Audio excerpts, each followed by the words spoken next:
On le dit à tort ou à raison que l'on devient pasteur ou serviteur de Dieu parce qu'ayant échoué dans la vie. Le témoignage aujourd'hui reçoit un éminent serviteur de Dieu du nom de Honoré Jean Daoué. Il est diplômé à l'Institut de France, voilà, et puis également diplômé dans une université aux États-Unis. Il a servi la Côte d'Ivoire avant de se retrouver aux États-Unis pendant des années. L'homme est, j'allais dire, notre invité est homme d'affaires et également au service de l'Éternel. Comme quoi, notre Dieu ne fait pas que nous délivrer des démons et des esprits. Et la Bible dit que Dieu peut nous combler de toutes sortes de grâces afin que, possédant toujours, nous ayons de quoi subvenir à nos besoins pour toute œuvre bonne. C'est un plaisir pour nous, n'est-ce pas, d'avoir cet éminent serviteur à cette émission sur Source Africa TV. Homme de Dieu, shalom et merci, vraiment merci d'avoir accepté de venir sur notre plateau pour, j'allais dire, nous donner votre témoignage, votre brillant témoignage, on peut le dire. Alors, j'ai démarré l'introduction en disant qu'on dit à tort ou à raison qu'on devient pasteur parce qu'on a tout échoué. Vous êtes une éminence grise, vous êtes... mais c'est le cas de le dire, ou bien? Tout à fait. Toute modestie mise à part. Oui, tout à fait. D'accord, alors on va se présenter et puis nous dire comment est-ce que, je vais dire, comment est-ce que vous êtes arrivé à concilier les deux. Okay, je vous remercie de m'accueillir sur ce plateau de témoignage. Je crois que c'est une grâce, une porte ouverte pour faire connaître qui je suis, tout en espérant que cela va être une source d'inspiration pour quelqu'un, quelque part. Alors, comment tout cela est arrivé? D'abord, je veux quand même revenir sur quelque chose. Dans votre introduction, vous avez dit qu'on devient serviteur de Dieu lorsqu'on a tout perdu. Non, mais non, c'est l'adage pour qui le dit. Non, je suis entièrement d'accord. Ou à raison. Non, je suis entièrement d'accord. Dans les deux cas, et je vais m'expliquer tout à l'heure, c'est la chose c'est comme ça que ça se passe.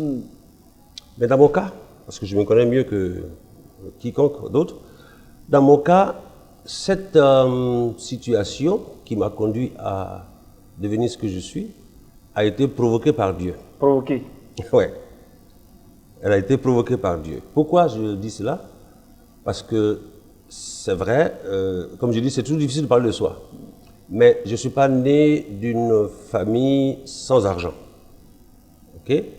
Mais que l'on sache que je ne dis pas ça pour me lancer des fleurs. C'est une grâce. Quand je suis né là où il y avait les possibilités.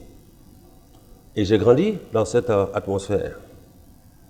Sans vouloir citer des noms, mais je crois quand même qu'on peut citer le seul nom, étant Honoré Jean Daoué,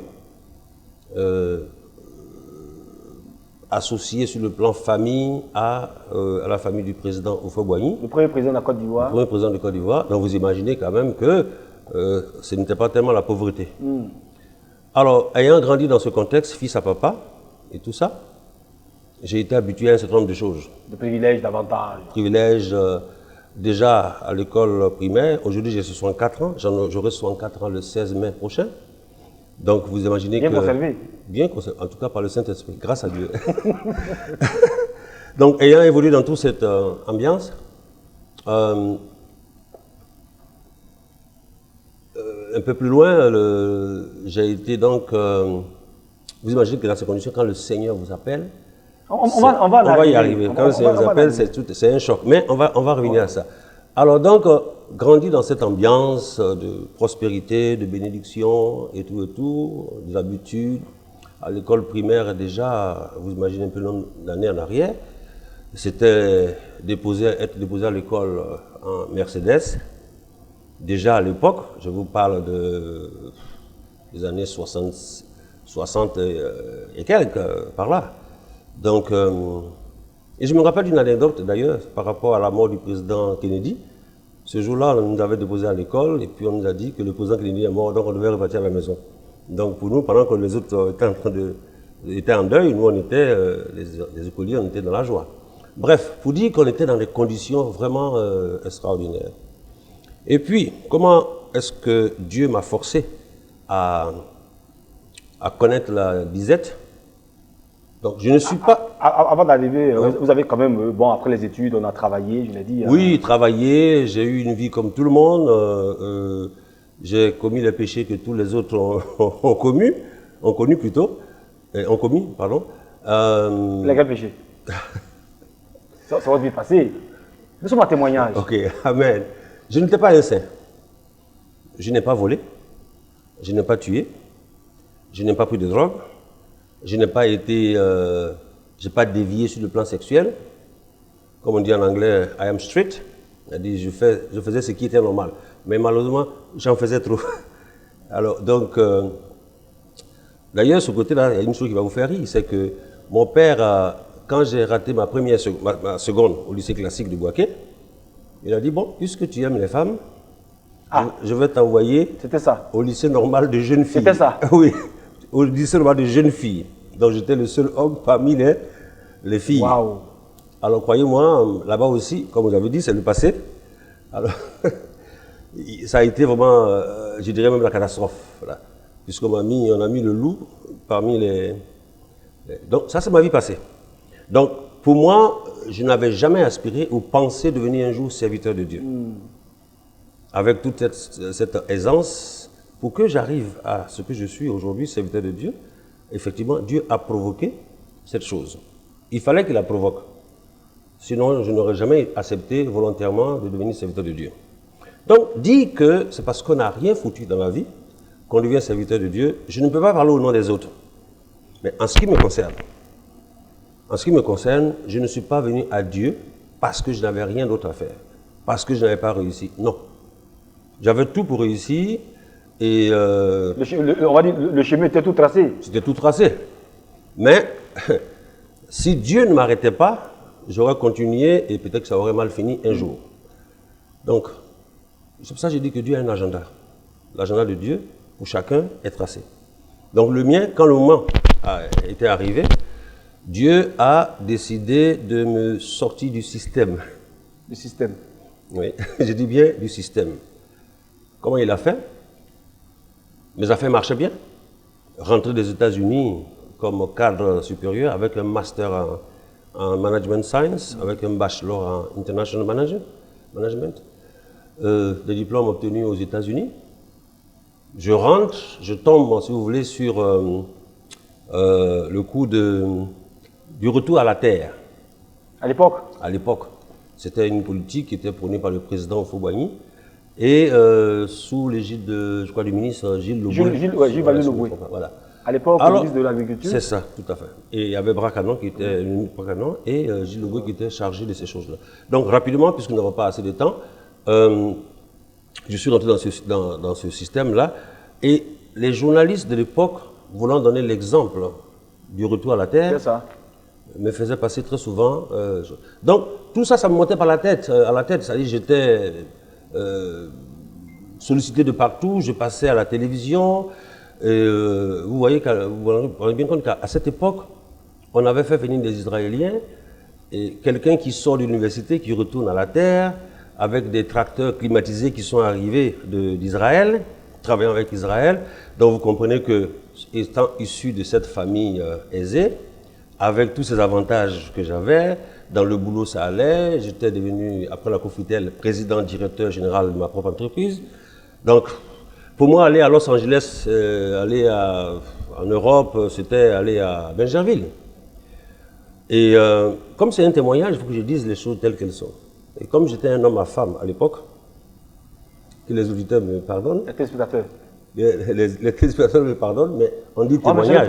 Mais c'est ça le témoignage. C'est le témoignage. Ah bah oui. Comme j'étais un homme à femme, figurez-vous qu'en tant que président directeur général, chaque fois que je devais aller en mission, il y avait toujours, excusez-moi les femmes, il y avait toujours quelqu'un du poulailler qui était choisi. C'était ça l'expression à l'époque, c'était en vogue. Donc, voyez un peu dans quoi j'étais. Je n'étais pas un saint, de ce côté en tout cas. Mais, quand le temps de Dieu arriva, Dieu a permis, comme je dis, il a provoqué, il a permis que mes associés, mes partenaires, et tous se dressent contre moi. Waouh! Nous nous sommes retrouvés à l'Hôtel Ivoire, à la tour, je crois, au 17e étage, en assemblée générale extraordinaire, convoquée par mes partenaires, blancs comme noirs, États-Unis, Suisse, France et autres, et d'autres partenaires ivoiriens à qui moi-même j'ai distribué des actions pour que nous, côté africain, nous ayons la majorité. C'est ça, c'est ça.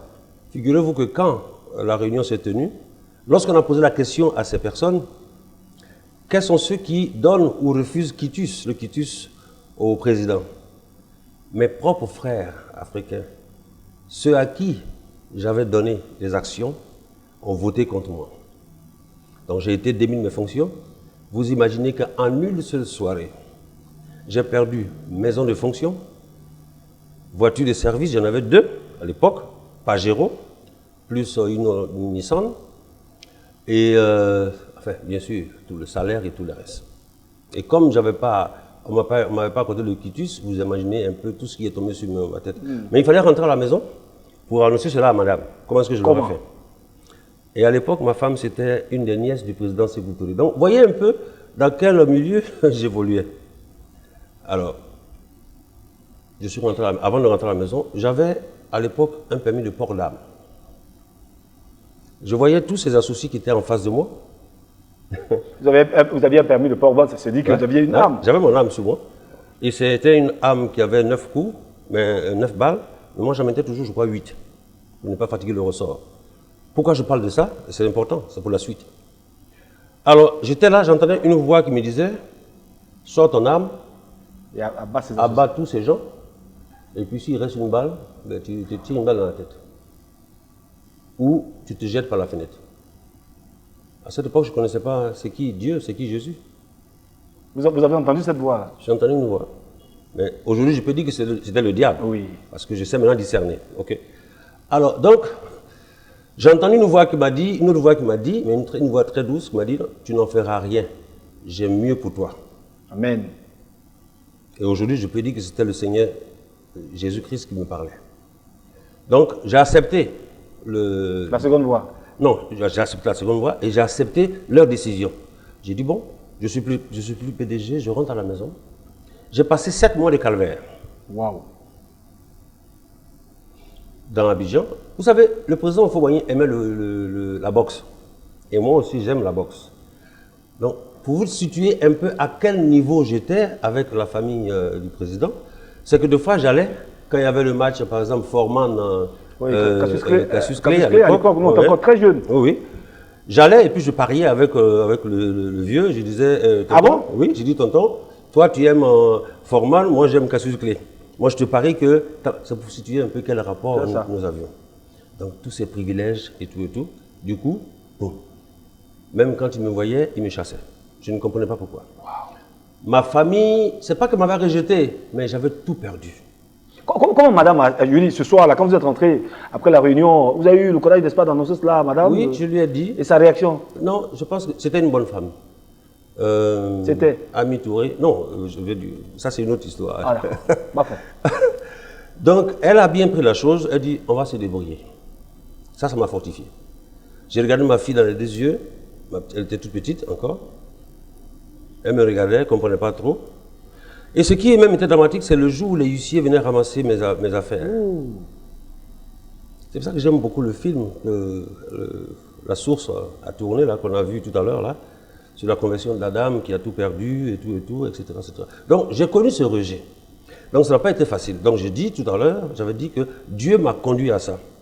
Parce que c'est obligatoire d'être dans une situation comme ça pour qu'il y ait la traversée du désert et qu'en sortant, Dieu fasse de vous ce qu'il doit. Il faut qu'il vous donne un témoignage. Tout à fait, tout à fait. Donc, si je n'avais pas ce témoignage, je ne serais pas sur ce plateau aujourd'hui. Pour que quelqu'un m'entende et soit fortifié pour dire que s'il croit que c'est fini, non. Dieu n'a fait que mettre un point virgule, il n'a pas commis point. La phrase continue. La phrase continue. OK? Alors, donc, pour couper court, donc les issues arrivent, on commence à vider la maison. Oui, on a vidé les machines. Décadence totale. Ah oui, décadence, c'était même une déchéance. Figurez-vous que le PDG que j'étais obligé, l'eau étant coupée dans la maison, j'étais obligé le soir de me cacher pour aller prendre de l'eau avec un seau. J'ai connu ça. C'était dans quel quartier? Deux plateaux dans les grosses villas qu'il y avait quelque part. Donc c'est vous dire que j'étais pas 2 voitures. Et vous allez prendre l'eau chez les voisins? Chez les voisins. Waouh! Alors c'était vraiment la déchéance. Et comment est-ce que vous les gardez? Ben, il y en a qui étaient étonnés, il y en a qui pensaient que c'était ma faute, etc., etc. Donc, j'ai connu ça, j'ai connu ces difficultés, mais je n'arrivais pas à en vouloir à ceux qui me refusaient de l'aide, ceux qui me fuyaient. Figurez-vous que il y a des femmes à qui, à l'époque, les femmes que j'ai aidées à payer des bijoux, des machins, quand elles me retrouvaient au Carrefour, parce que j'étais devenu même pratiquement bancal, parce que c'était la seule paire de choses qui me restait, puis à force de marcher, ça commençait à s'user. C'est ça. Donc, bon, voilà, j'étais un peu rejeté de tous. Bref, un jour, Renard a banqué. Ah. C'était quoi son premier voyage? En Côte d'Ivoire. Il est venu. J'avais tenté toutes sortes de choses, les marabouts, les féticheurs, pour essayer de retrouver ma position. Rien Plus on dépensait, plus ça devenait grave. Un peu comme l'histoire de la femme qui avait la perte de sang. Voilà, quand elle a rencontré le Seigneur. Et on m'a dit, bon, écoute, Honoré, on a tout essayé, ça ne marche pas. Tu as fait des demandes d'emploi, ça ne marche pas. Personne ne veut t'aider. Dieu avait tout barricadé. Merci pour le thème. Dieu avait tout barricadé. C'est pour ça que j'ai dit tout à l'heure, Dieu m'a conduit à cela. Tout barricadé. Donc, je ne suis pas venu à Dieu parce que je n'avais plus rien à faire, mais c'est lui-même qui a organisé la chose. Peut-être que d'autres viennent à Dieu parce qu'ils n'ont pas réussi. Mais en ce qui me concerne, Honoré Jean Daoui, voici mon histoire. Donc, je veux dire, Dieu m'a fait venir ce grand serviteur de Dieu là. Et là, ce jour-là, je t'assure, mon frère, j'ai accepté Jésus comme mon Seigneur et Sauveur. Ma condition physique... Qu'est-ce que vous a marqué dans sa prédication? Qu'est-ce qui vous a touché? D'abord, quand je suis arrivé sur le site, la phrase que j'ai entendue, il a dit en anglais, « Someone just came ». Quelqu'un vient juste d'arriver. Et pour cette parole qu'il entend, sa vie ne sera plus jamais la même. Wow. Sa condition va changer. Renard Bonke ne me connaissait pas. Moi, je ne le connaissais pas. Mais le païen que j'étais a su quand même, peut-être par la grâce de Dieu, discerner que ça c'est moi. Alors quand ils ont lancé l'appel, je ne suis pas monté là-bas, mais je suis resté dans la foule, j'ai accepté Jésus comme Seigneur et Sauveur. Ma condition physique n'a pas changé. Mais intérieurement? Mais j'ai dansé ce jour-là, pas possible. Alors, par la suite, je crois qu'il nous reste 2 ou 3 minutes, on va essayer de clôturer. Par la suite, après avoir accepté Jésus dans ces conditions, la même voix m'a dit, celui-là, il va partir. Mais j'ai un homme de Dieu ici que tu vas aller voir pour le suivi. Donc, la chose a été organisée, j'ai été face à cet homme de Dieu. Quand je l'ai vu, il était assis à Yopougon, j'ai dit, mais moi, en PDG, qu'est-ce que je viens faire dans ce trou? Il n'y a pas encore. C'est vrai qu'on a accepté Jésus, mais bon. Le manteau était encore là. Oui, cet orgueil. Voilà, c'est ça, PDG. Je vois, il est assis, il me dit, non, vous n'êtes pas assez propre. Donc on a été prié pour nous. Quand on a dit propre, c'est-à-dire qu'il voyait toute la souillure à moi. Donc ils ont prié pour nous. Ce jour-là, ma vie, la première fois de ma vie, j'avais été terrassé. Par le Saint-Esprit. Sous l'onction de Dieu, j'ai rien compris. J'ai dit, comment moi, en PDG, quelqu'un comme ça peut parler simplement et puis je tombe. Donc j'avais cet orgueil-là. Bref, il m'a donné un temps de jeûne et de prière. Il a dit, est-ce que tu peux jeûner? J'ai dit, bon, tant qu'à faire, on va le faire. D'abord, il m'a demandé une chose. Et c'est pour ça que ce verset, je le cite tout le temps. Malachie, chapitre 3, versets 7 à 12. Il dit, vous me volez. Apportez à la maison du trésor toutes les dîmes, les offrandes, mettez-moi de la sorte dans le peuple, etc., etc. Donc, c'est un verset que je cite par cœur, ça m'a marqué. Il a dit, qu'est-ce que vous avez à la maison? J'ai dit à ma mère, ça, ce sont des escrocs. Ma condition est difficile, mais qu'est-ce qu'on a à la maison? Il dit, j'insiste, lisez ça. Il m'a fait lire. J'ai dit, ah bon, c'est ce qu'il faut faire pour sortir de là? Il dit, ok. Ma mère et moi, on est partis à la maison. Dernière ressource qui restait, puisque j'avais déménagé de ma maison, j'étais maintenant chez ma mère qui me nourrissait, qui se débrouillait pour me nourrir, puisque toutes les autres portes étaient fermées. Et donc, voilà, ma mère et moi, on a envoyé ce qui restait. On était le 5 du mois, il ne restait plus que 20 000 francs à la maison. J'ai tout pris. Je suis donné à l'homme de Dieu. J'ai semé. Par la foi. Par la foi, j'ai mis Dieu à l'épreuve. Parce qu'il s'agissait d'une question de retrouver son statut. Ok, être restauré spirituellement, matériellement, financièrement et tout ça. Donc, il m'a fait s'aimer. Ça a déclenché quelque chose. Il m'a donné un jeûne de 3 jours secs. J'ai fait le jeûne entre la nuit du 2e et le 3e jour. J'étais couché sur mon lit, chez ma mère. J'entends une voix qui me dit, lève-toi. Cette voix m'a dit, lève-toi. Je ne voulais pas, elle a insisté. Je me suis levé, il dit, fouille tes valises. La voix me dit, fouille tes valises. Tu vas trouver un document que tu devais déchirer quand tu quittais la société, dans la colère. Et tu te souviens, j'avais dit, tu avais entendu une voix qui t'a dit, laisse ce document. C'était une société avec laquelle on devait traiter des affaires et une grosse entreprise américaine. Et on n'a pas pu traiter. Voilà. Donc on a fini par, j'ai fini par ouvrir, j'ai découvert le document. Le Seigneur me dit, va voir ton petit frère qui était propriétaire de cinéma Les Studios, Augustin Daoué. Oui, oui, oui. C'est mon petit frère. Oui. Alors donc, va le voir, fais une demande d'emploi, envoie à cette adresse. J'ai fait ça, paf, quelques semaines après, le miracle s'est produit. Je reçois une lettre par fax, comme quoi nous avons reçu votre demande, nous vous prions de prendre attache avec l'ambassade des États-Unis pour votre visa et nous espérons vous voir aux États-Unis ici. Nous vous nommons consultant financier international pour toute l'Afrique.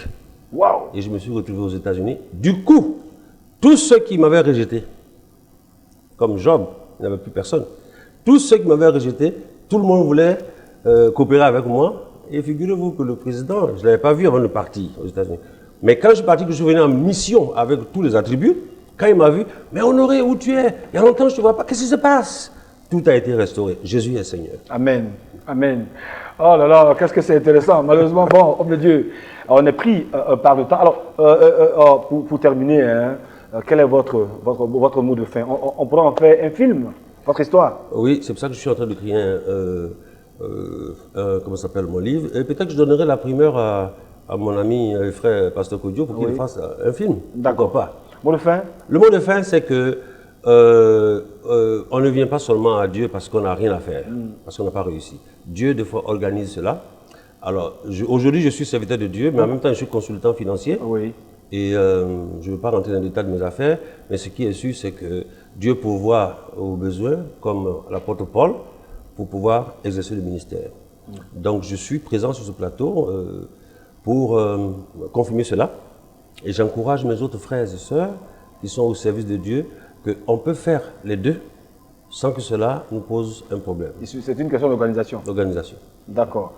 Voilà, on a été très heureux, homme de Dieu, de partager ce petit temps avec vous. Okay. Un témoignage, c'est si on avait assez de temps, on serait allé un peu plus en profondeur, mais bon, dans tous les cas, on comprend que vous n'êtes pas venu de vous-même. Le Seigneur avait déjà prévu que vous allez le servir et puis faire d'autres affaires. C'est de bonne guerre. En tout cas, prenez plaisir, n'est-ce pas, à rester dans votre pays qui est la Côte d'Ivoire. Et puis, les portes, n'est-ce pas, de Source Africa TV vous sont grandement ouvertes. Passez nous voir comme vous voulez pour le message, n'est-ce pas, que Dieu vous a donné. Madame, Monsieur, téléspectateurs de Source Africa TV, en tout cas, on a été très heureux d'être avec vous ce jour comme chaque semaine.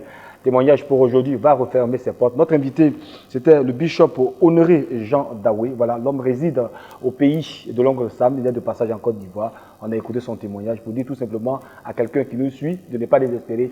Dieu n'a pas changé. Il est le même hier, il est le même aujourd'hui, il est le même éternellement. Certainement, en acceptant Jésus, quelque chose peut se passer dans votre vie afin qu'un jour, vous soyez un de nôtres sur notre plateau pour témoigner des bienfaits et des grâces du Seigneur. Merci de nous avoir suivis. Que Dieu vous bénisse. À très bientôt. Shalom.